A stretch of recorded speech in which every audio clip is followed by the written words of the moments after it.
Hello students, welcome back to my channel. मैं हूं आपका गाइड राहुल किशोर निगम। एजुकेशन यानी कि शिक्षा शास्त्र में वीडियो बनाने की जो श्रृंखला चल रही है उसमें आज आगे के कुछ कंटेंट में लेके आया हूं।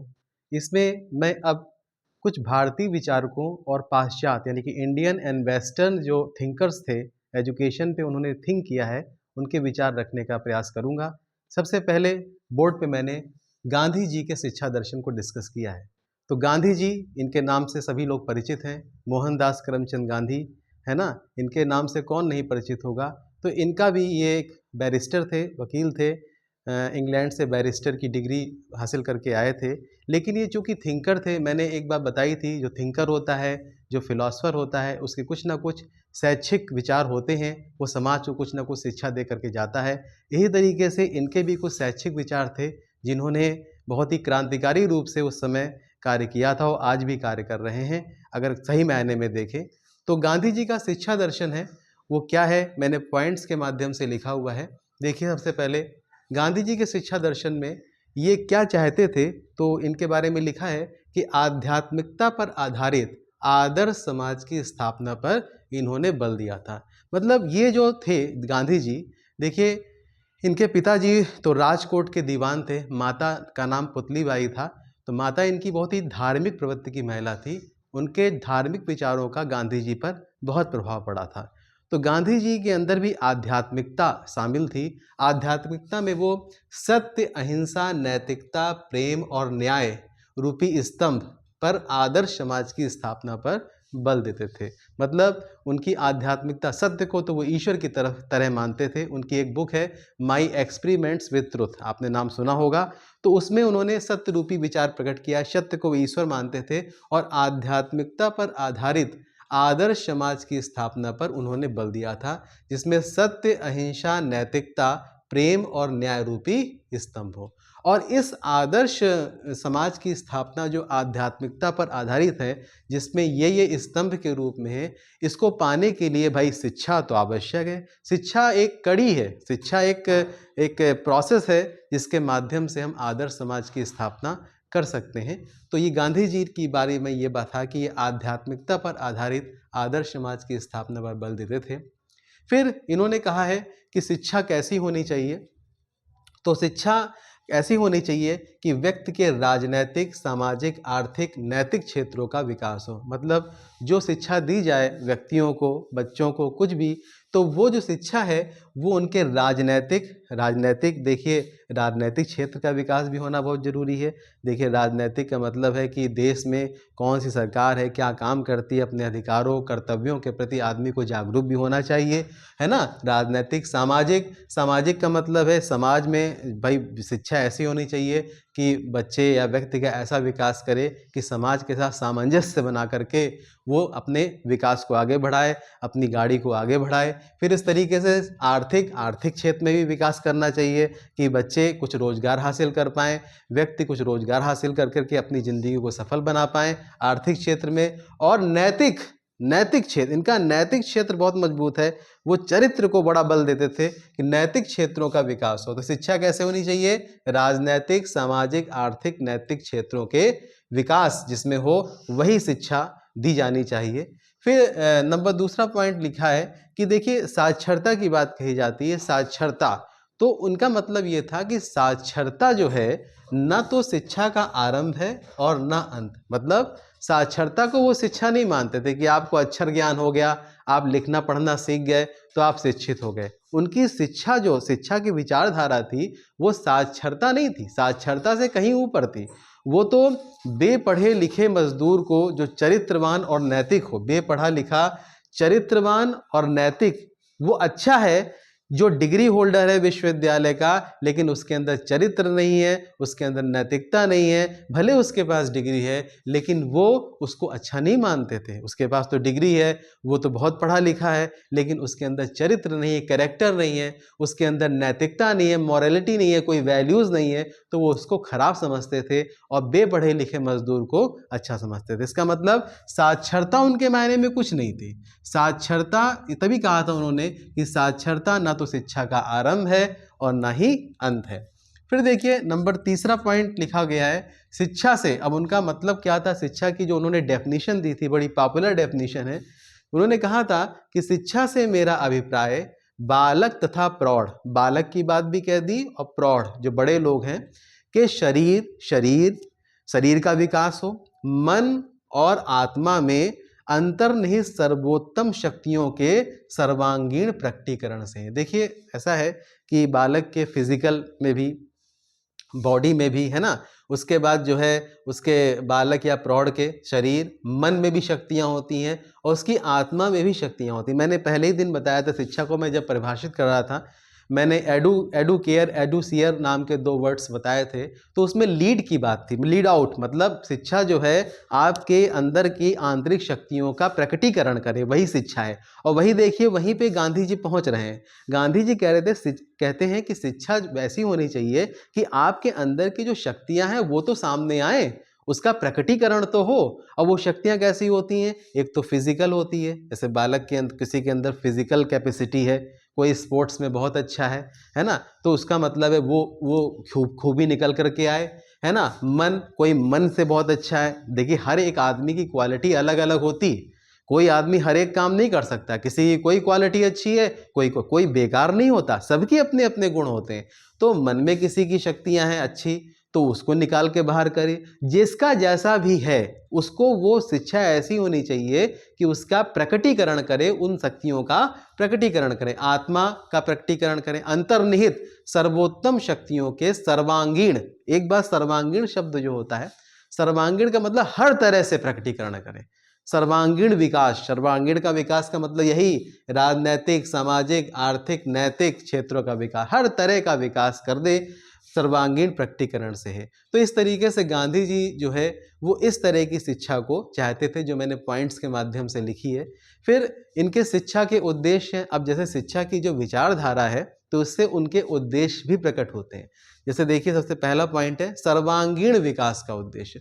मतलब गांधी जी चाहते थे कि शिक्षा ऐसी होनी चाहिए कि व्यक्ति में हर तरह का, सब तरह का विकास हो। जैसे मैंने लिख रखा है, राजनैतिक विकास भी हो, सामाजिक विकास भी हो, आर्थिक विकास भी हो, नैतिक विकास भी हो, हर तरह का विकास हो। ये नहीं कि खाली एक विकास हो गया बाकी सब लुप्त हो गए, तो शिक्षा बेकार है।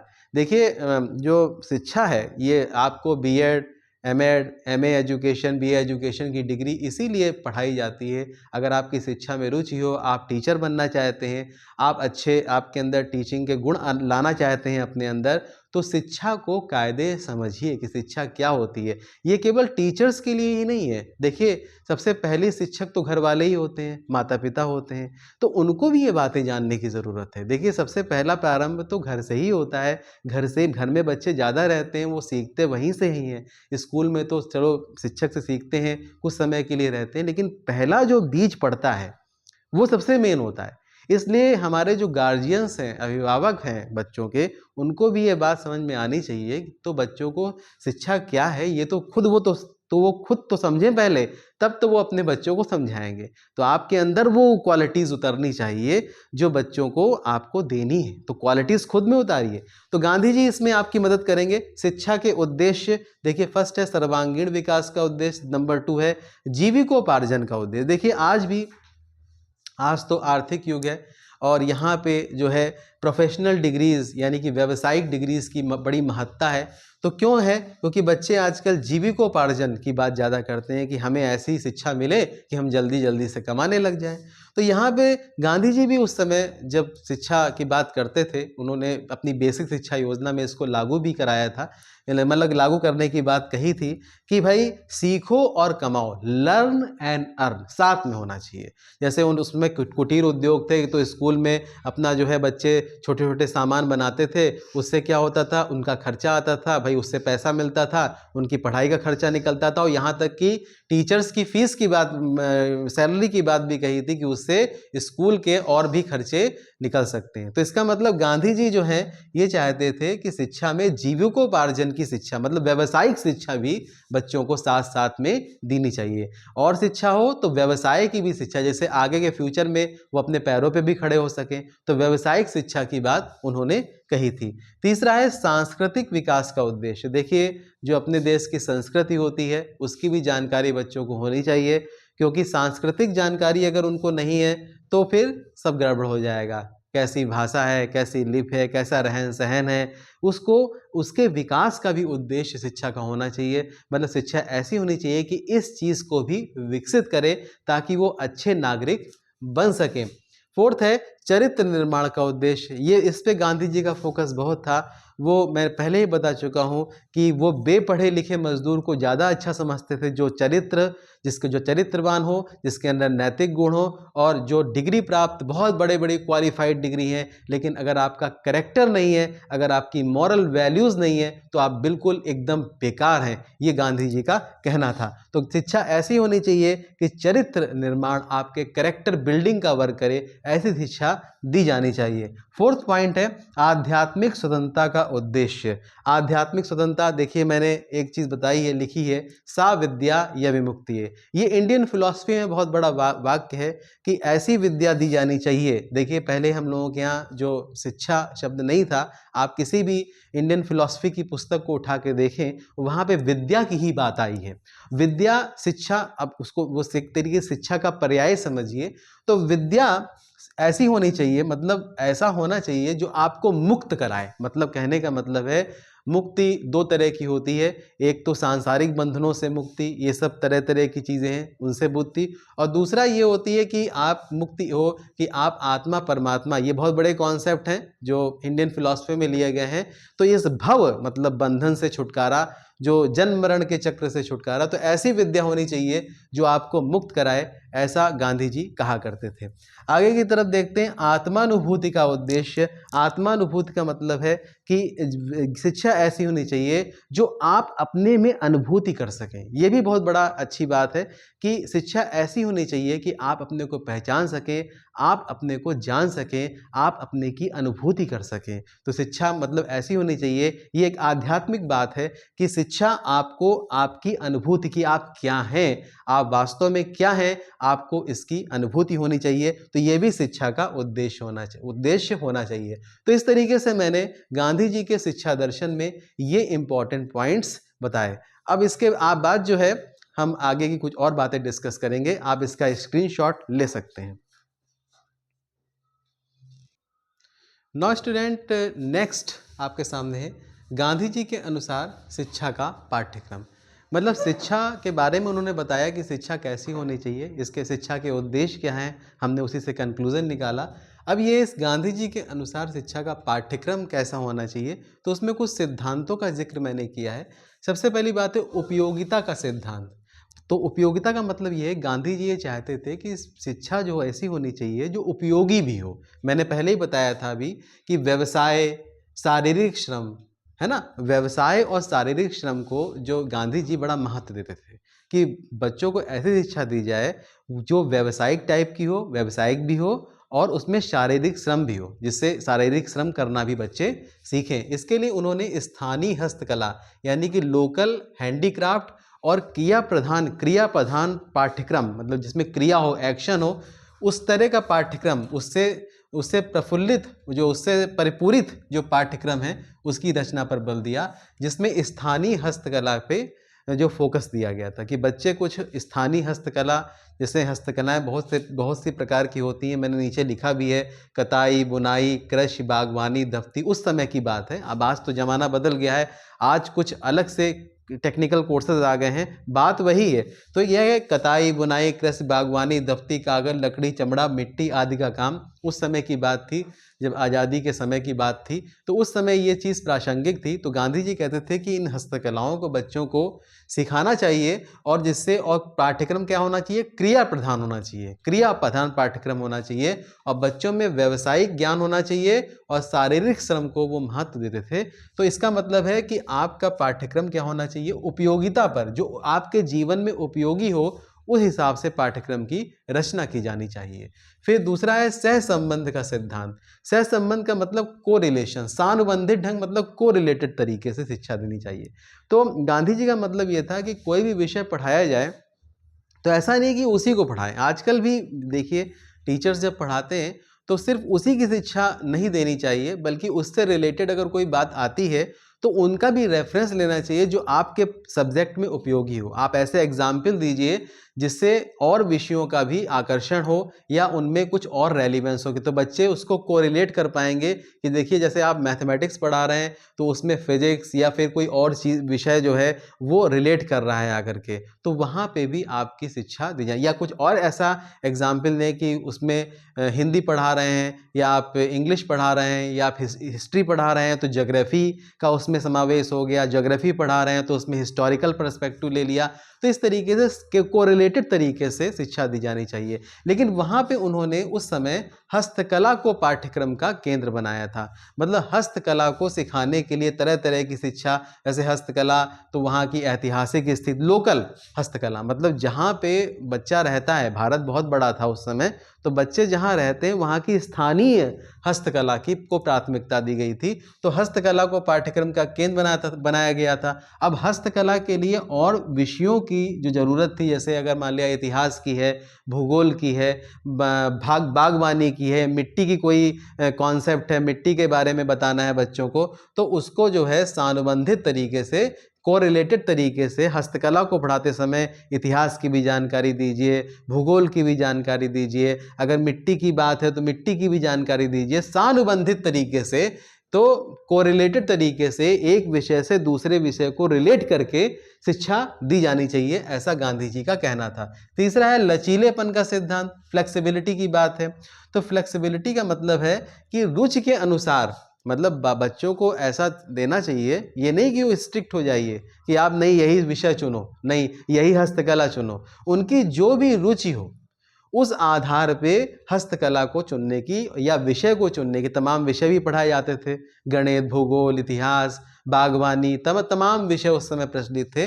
तो इसका मतलब वो रुचि के अनुसार फ्लेक्सिबिलिटी होनी चाहिए, मतलब उस पाठ्यक्रम में बच्चों को चुनाव करने की फ्लेक्सिबिलिटी भी होनी चाहिए कि बच्चे अपने मन से चुनाव कर पाएँ। उसके लिए देखिए कई हस्तकलाएँ थी, कताई, बुनाई, कृषि, बागवानी, दफ्ती, कागज, लकड़ी, चमड़ा, मिट्टी आदि का काम। तो इस तरह से जो बच्चे अपनी इंटरेस्ट के आधार पर चुनना चाहें उसको वो चुन सकते थे। फिर शिक्षण विधियों की बात आती है, तो शिक्षण विधियों में सबसे पहले क्रिया विधि। देखिए गांधी जी क्रिया प्रधान पाठ्यक्रम पर बल देते थे। उनका पाठ्यक्रम हस्तकला, बेसिक शिक्षा की योजना जो बनाई थी वो हस्तकला पे केंद्रित थी कि बच्चे learn and earn and learn, मतलब कमाएं भी, लर्न एंड अर्न, सीखें और कमाओ, सीखो और कमाओ पे ये पूरा कॉन्सेप्ट बेस था। तो इसका मतलब क्रिया प्रधान पाठ्यक्रम पे उन्होंने क्रिया विधि, शिक्षा क्रिया विधि के माध्यम से दी जाए, और वो चाहते थे कि क्रिया विधि में आपकी ज्ञानेंद्रियों और कर्मेंद्रियों, मतलब आप जानते ज्ञानेंद्रियां भी होती हैं मनुष्य के शरीर में, बायोलॉजी में आपने पढ़ा होगा, और कर्मेंद्रियां भी होती हैं, तो उनका प्रशिक्षण जो है वो आवश्यक है, क्योंकि बच्चों को श्रम की महत्ता का गांधी जी ज्ञान कराना चाहते थे। नंबर दूसरा है सानुबंधित। सानुबंधन के बारे में मैंने कोरिलेशन के बारे में बताया कि आपको कोई भी चीज़ आपको सिखाई जाए, हस्तकला या कोई भी विषय, और उसको दूसरे विषयों से रिलेट करके आप सिखाएं तो बच्चों का इंटरेस्ट भी बढ़ता है और बच्चे अच्छी तरीके से सीख भी जाते हैं। तीसरा है स्वानुभव द्वारा सीखने की विधि। अब कभी कभी क्या होता है, बच्चे स्कूल में तरह तरह के आपके चीज़ें, क्रियाएं करते हैं, कभी कोई प्रोजेक्ट बनाते हैं, तो वो क्या करते हैं कि अपने अनुभव, उनको खुद के अनुभव होते हैं जो अस्थायी, हाँ माना कि वो अस्थायी स्वरूप के होते हैं, लेकिन तब भी उनका इम्पैक्ट पड़ता है और बच्चे कुछ ना कुछ सीखते ही रहते हैं। फिर देखिए उसके बाद नंबर 4 सहयोगी विधि है। तो सहयोगी विधि में क्या होता है, खासकर हस्तकला की शिक्षा में उन्होंने बताई थी कि बच्चे आपस में कुछ हस्तकलाएं मतलब बना रहे हैं, कुछ काम जैसे कताई बुनाई का कर रहे हैं, या आपका दफ्ती का कोई काम कर रहे हैं, लकड़ी चमड़े का काम कर रहे हैं, तो वो जो सहयोगी विधि, मतलब कई बच्चे साथ में बैठे, अब उनमें से कोई बच्चा मान लिया कताई बुनाई कर रहा है, कोई नहीं कर पा रहा है ठीक से, तो एक ने दूसरे को सिखा दिया कि भैया ऐसे नहीं ऐसे करो। तो इसका मतलब सहयोगी भावना जो है, सहयोगी विधि भी होनी चाहिए। बच्चों में सहयोग की भावना, पाठ्यक्रम ऐसा बनाना चाहिए कि उसमें सहयोग की भावना भी डेवलप हो जाए, कोऑपरेशन की जो स्पिरिट है वो बच्चों के अंदर हो, और खासकर हस्तकला की शिक्षा में, क्योंकि उस समय हैंडीक्राफ्ट्स की बात कही जाती थी, गांधी जी के द्वारा कही गई थी। और इसके अलावा भी कुछ शिक्षण विधियां को समर्थन किया है गांधी जी ने, जो मैंने ऊपर लिख रखी है। एक है अनुकरण विधि, आप दूसरों का अनुकरण करके भी सीख सकते हैं। मौखिक विधि, मौखिक ओरली भी आप जो है ओरल तरीके से पाठ्यक्रम में, मतलब किसी को ओरल, जैसे ओरल में आप बोलते हैं, ओरल आजकल ओरल टेस्ट भी होते हैं, वाइवा होते हैं, तो उसके माध्यम से ओरल तरीके से भी सिखाया जा सकता है। संगीत, संगीत के बारे में गांधी जी संगीत को ही प्रचलन करते थे। उनका तो वो फेमस है कि संगीत गायन भी है ना, राम और कृष्ण के ऊपर उनके भजन बहुत फेमस है। तो संगीत की भी शिक्षा, संगीत की ही विधि बताते थे, संगीत के माध्यम से भी सिखाया जा सकता है। श्रवण मनन निदिध्यासन, ये तो वैदिक काल से प्रचलित विधि है।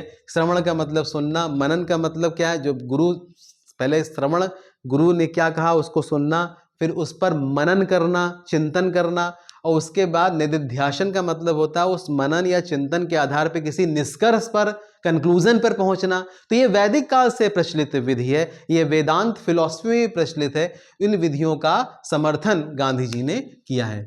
तो इस तरीके से मैंने गांधी जी के बारे में आज बहुत सारी चीज़ों को बताया कि गांधी जी, महात्मा गांधी कितने रेलिवेंट हैं, शिक्षा योजना, उनका शिक्षा दर्शन क्या था। अभी मैंने बेसिक शिक्षा को नहीं लिया है, इसके बाद नेक्स्ट वीडियो में मैं उनकी बेसिक शिक्षा को भी कवर करूंगा। जो कमोबेश उसकी कुछ चीज़ें इसमें आ चुकी हैं, तो मैं उसको डिस्कस करूंगा। आपको ये वीडियो कैसा लगा प्लीज़ कमेंट करके ज़रूर बताएं, और इस वीडियो को, ये जो कंटेंट है, इसको ज़्यादा से ज़्यादा शेयर करें। Thank you very much.